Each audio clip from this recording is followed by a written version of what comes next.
روزی عشق از من و تو جون طلبی روی دست گرفتیم و راهی شدیم، پول بار عاشقی رو دوشمون راهی جاده همراهی شدیم.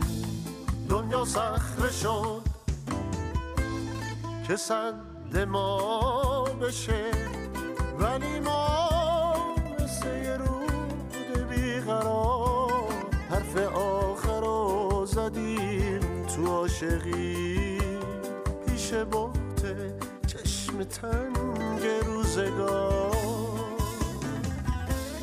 حالا باز عشقه که دعوت میکنه، دلو میخونه به آغازی دیگه، واسه پر زدن به قله های نور ماییم و فرصت پروازی دیگه. با سرودی از حماسه و غزل دوباره تو جاده ها پا میذاریم، از حماسه های دیروز وطن یه نشونه واسه فردا میذاریم.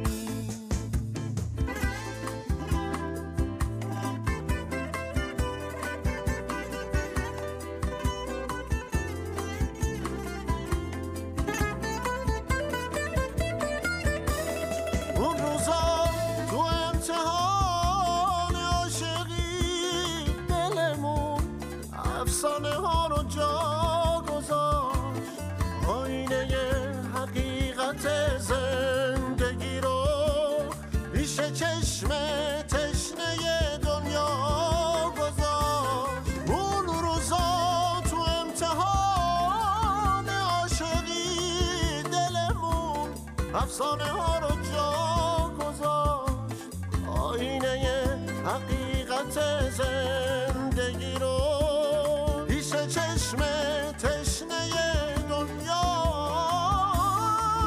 گذاشت.